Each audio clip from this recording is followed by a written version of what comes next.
Hello guys, ये video general microbiology के लिए है। इसमें हम कुछ साइंटिस्ट के बारे में पढ़ेंगे और जो कोच पोस्टुलेट होता है उसके बारे में डिस्कस करेंगे। ठीक है, सबसे पहले हम बात करते हैं फादर ऑफ माइक्रोबायोलॉजी के बारे में।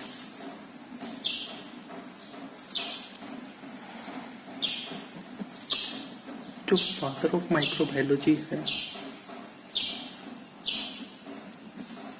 वो कौन है? Lewis pasture.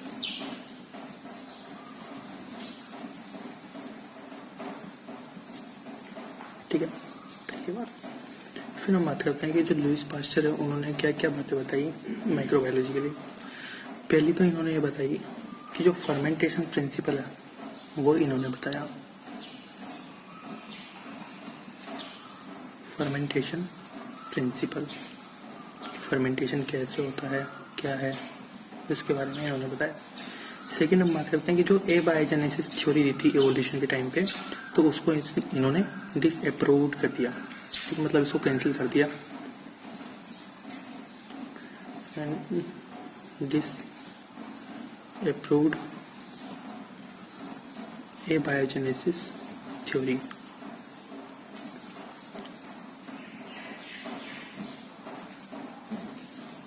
क्लियर। तीसरी बात करते हैं, इन्होंने कौन सी थ्योरी दी? इन्होंने दी जर्म थ्योरी। ठीक है, एबायोजेनेसिस थ्योरी को तो कैंसिल करिए, तो कौन सी थ्योरी दी? जर्म थ्योरी, इवोल्यूशन के लिए। क्लियर। चौथी हम बात करें तो जो आप पढ़ते हो ऑटोक्लेव और हॉट एयर ओवन, इसका कॉन्सेप्ट भी किसने दिया? इन्होंने दिया। Hot air oven and autoclave concept.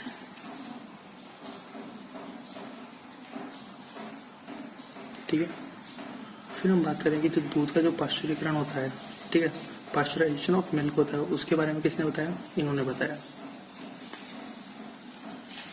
Pasteurisation of milk इन्होंने बताया। इन्होंने क्या है, कुछ वैक्सीन के बारे में भी बताया या उसकी खोज करी। कौन कौन आपको याद रखना पड़ेगा, CAR, ट्रिक से। ठीक है, C means cholera, A means anthrax and R means rabies. Clear.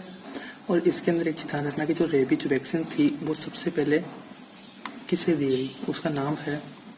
तो फर्स्ट टाइम जो दी गई थी ये रेबीज वैक्सीन एक बॉय को दी गई थी जिसका नाम था जोसेफ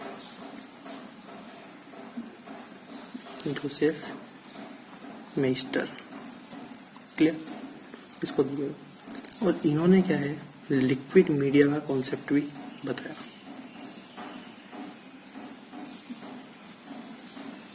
लिक्विड मीडिया कॉन्सेप्ट भी दिया। क्लियर। अब हम दूसरे साइंटिस्ट के बारे में बात करते हैं जो है रॉबर्ट कोच। ठीक है, तो जो रॉबर्ट कोच है वो क्या है? फादर ऑफ मॉडर्न माइक्रोबायोलॉजी और father of bacteriology.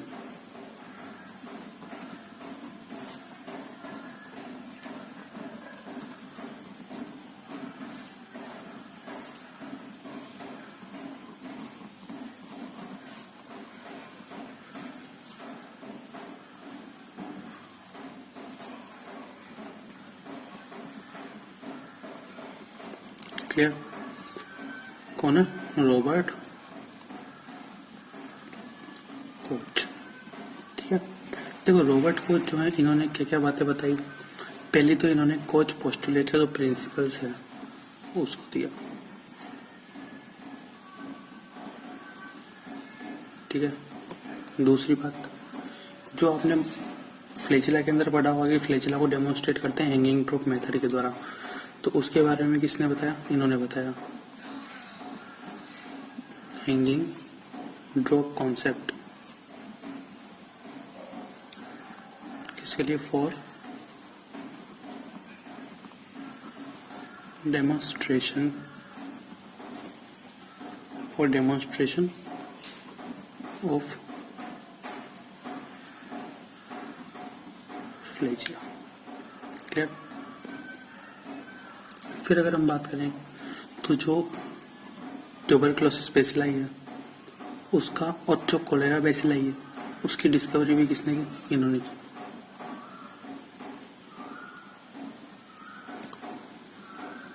Tuberculosis bacilli and cholera bacilli. ठीक है।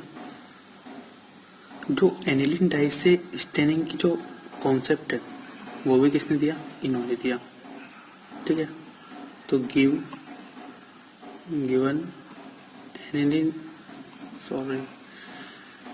एनिलीन डाई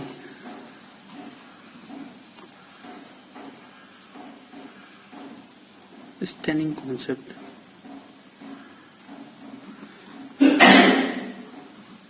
ठीक है। देखो लिक्विड मीडिया कॉन्सेप्ट किसने दिया था? लुईस पास्चर ने। बट जो सॉलिड मीडिया कॉन्सेप्ट है वो किसने दिया? रॉबर्ट कोच ने।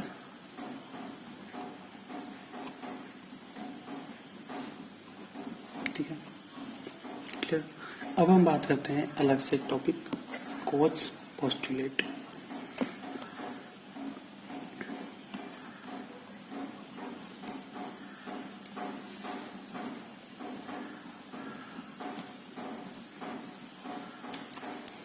कोच पोस्टुलेट क्या है क्या नहीं? तो इन्होंने बताया, जो रॉबर्ट कोच थे, इन्होंने बताया कि एक जो कोई ऑर्गेनिज्म है, माइक्रो ऑर्गेनिज्म, वो पैथोजन कब होगा, आप उसको पैथोजन कब बोल सकते हो।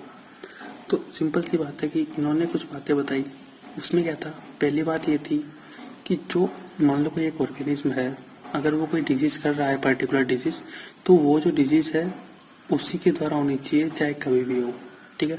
मतलब कि कांस्टेंट एसोसिएशन विद डिजीज। ठीक है। बैक्टीरिया का कांस्टेंट, बैक्टीरिया या कोई भी माइक्रो ऑर्गेनिज्म, उसका कांस्टेंट एसोसिएशन होना चाहिए डिजीज के साथ। ठीक है। दूसरी बात, जो माइक्रो ऑर्गेनिज्म है, मान लो सपोज उसने यहाँ पे कोई लेसन किया, ठीक है, तो इससे जो है, इस लेसन से उस माइक्रो ऑर्गेनिज्म को आइसोलेट करना पॉसिबल होना चाहिए और उसको आइसोलेट करके हम कल्चर करा सकें, ये पॉसिबल होना चाहिए। क्लियर। फिर अगर हम उस कल्चर है हमारे पास, तो अगर हम उस कल्चर ग्रोथ को किसी हेल्थी जो एनिमल है उसके अंदर इनोकुलेट कराते हैं, तो उसके अंदर क्या है, उसके अंदर भी वो सेम डिजीज होनी चाहिए। ठीक है। तीसरी बात इसने ये बताई। ठीक है। तो हम तीन बातों को लिखते हैं। और जो चौथी बात ये बताई कि उसके अंदर जो डिजीज हो रही है, जो हेल्थी एनिमल था उसके अंदर आपने क्या किया, कल्चर ग्रोथ को इनोकुलेट कराया, कल्चर ग्रोथ उसके अंदर डाल दी, तो उसने डिजीज पैदा करी, सेम लेसन किया, तो वो उस लेसन से जो घाव किया है उससे फिर से क्या है, आइसोलेट करने लायक होना चाहिए। ठीक है। और फिर से हम उसको कल्चर करा सकें, ऐसा होना चाहिए। तो इन्होंने चार बातें बताई। तो पहली क्या थी? पहली बात ये थी कि जो माइक्रो ऑर्गेनिज्म है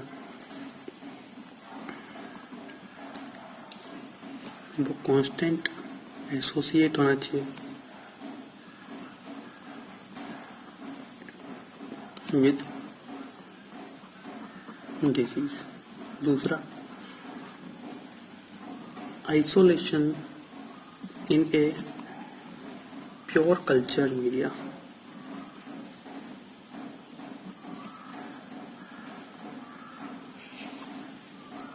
पॉसिबल होना चाहिए। क्या होना चाहिए? ये पॉसिबल होना चाहिए। ठीक है। तीसरी बात कि जो कल्चर ग्रोथ है, इस वाली कल्चर ग्रोथ को इनओक्यूलेट कराते हैं किसी एनिमल में, हेल्थी एनिमल है ये दूसरा, तो उसके अंदर ये सेम डिजीज पैदा करना चाहिए, सेम लेसन या disease.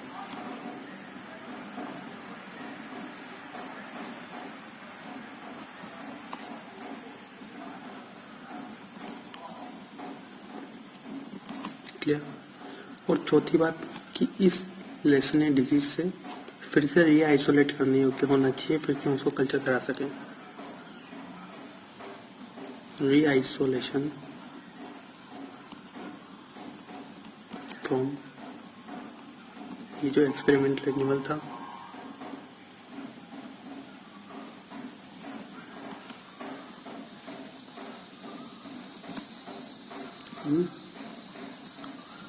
Culture media should be possible.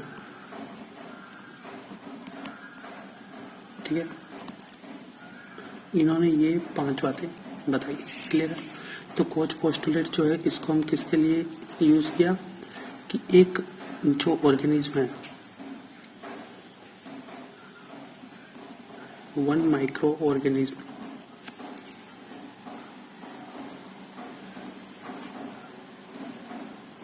एक माइक्रो ऑर्गेनिज्म को हम क्या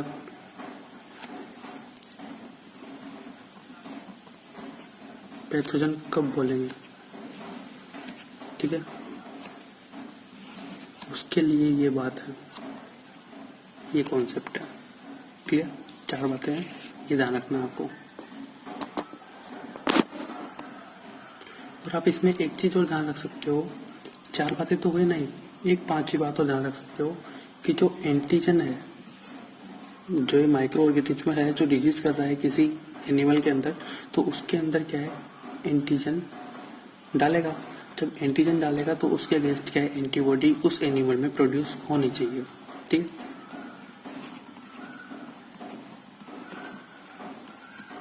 antigen should produce antibody. Clear? ये बातें आई। बट इसके अंदर एक चीज ध्यान रखना कि जो कोच पोस्टुलेट होता है, इसको 2 बैक्टीरिया हैं जो फॉलो नहीं करते हैं। ठीक है, नॉट अप्लाई या नॉट फॉलो बाई। एक तो है माइक्रोबैक्टीरियम लेप्री, माइक्रोबैक्टीरियम लेप्री, और एक है कौन सा, ट्रेपोनिमा पैलिडम।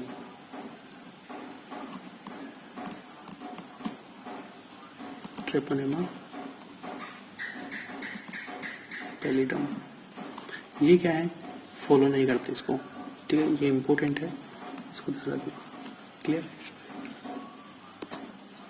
अब हम बात करते हैं पॉल एहरलिच के बारे में।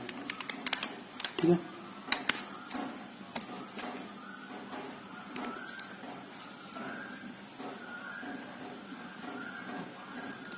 देखो पॉल एहरलिच जो थे, जो आप एसिड फास्ट स्टेनिंग पढ़ते हो माइक्रोबैक्टीरिया के अंदर, तो ये स्टेनिंग जो एसिड फास्ट स्टेन है वो किसने दिया, ये कॉन्सेप्ट दिया पॉल एहरलिच ने,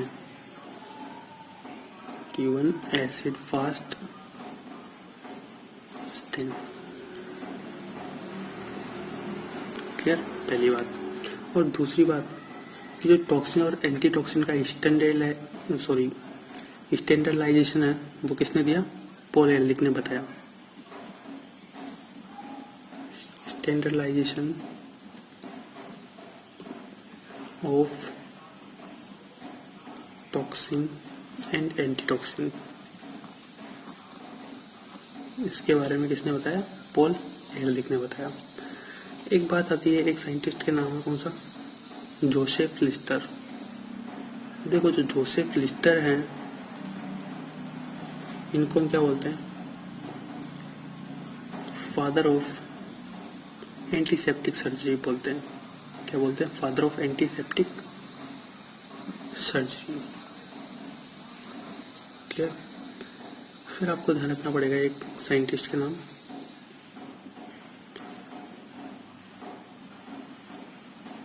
अर्नेस्ट रस्का जो थे, इन्होंने किसकी खोज करी, इलेक्ट्रॉन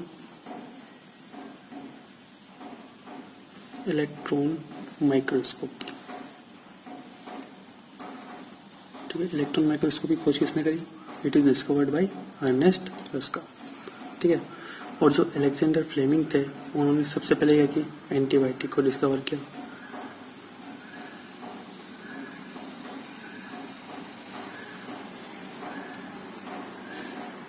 अलेक्जेंडर फ्लेमिंग थे, इन्होंने फर्स्ट टाइम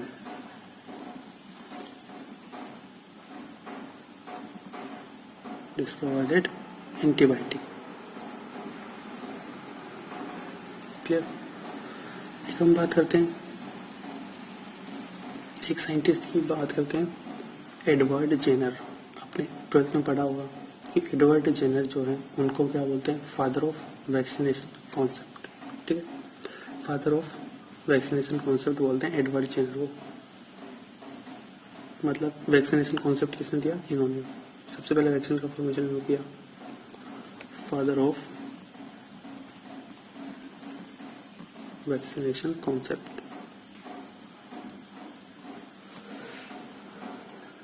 कौन है, एडवर्ड जेनर। ठीक है, और सबसे इम्पोर्टेंट इसमें पीसीआर। जो पीसीआर है, पीसीआर की फुल फॉर्म क्या होती है, पॉलीमरेज चेन रिएक्शन। इसकी जो खोज है किसने करी, डिस्कवर्ड बाय कैरी बी मुलस। ठीक है, कैरी बी मुलस ने जो है इसकी खोज करी। ठीक है, तो ये आपके जो है साइंटिस्ट के नाम है। अब इसके अंदर क्या है कि हम कुछ बैक्टीरिया के नाम बताते हैं जो दूसरे नाम से भी जाने जाते हैं। ठीक है, इसमें कुछ बैक्टीरिया के नाम, तो देखो आपने पढ़ा होगा कि जो कॉर्निबैक्टीरियम डिप्थीरिया के अंदर, कॉर्निबैक्टीरियम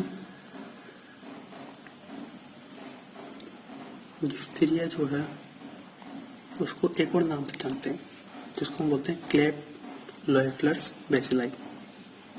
ठीक है, क्लेप्स लोएफ्लर्स बेसिलाई। ठीक है,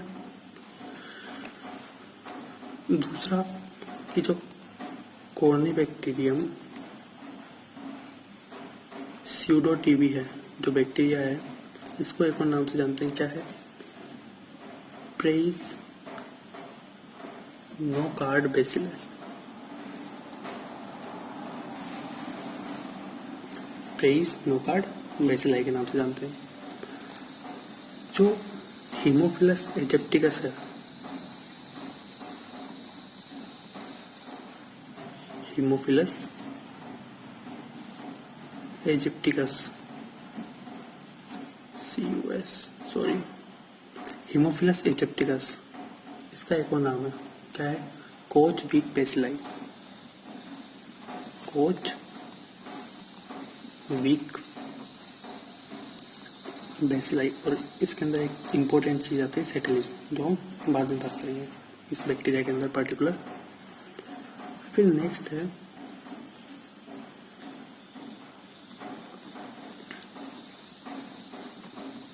व्हिटमोर बेसिलाई। व्हिटमोर बेसिलाई जो होता है ये किस बैक्टीरिया के लिए यूज होता है,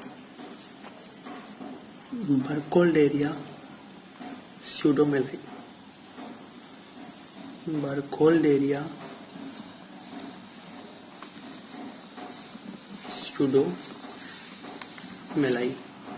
ठीक है, इन बैक्टीरिया के लिए नाम यूज होता है। तो इसमें इन बातों का ध्यान रखना। तो ये हमारे अब नेक्स्ट वीडियो के अंदर हम क्या है, माइक्रोस्कोपिक के बारे में पढ़ेंगे। ठीक है, माइक्रोस्कोप क्या होता है, कैसे होता है। Thank you guys watching for this video. और अगर आपको ये वीडियो पसंद आता है तो आप चैनल को प्लीज़ सब्सक्राइब करें और वीडियो को लाइक करें।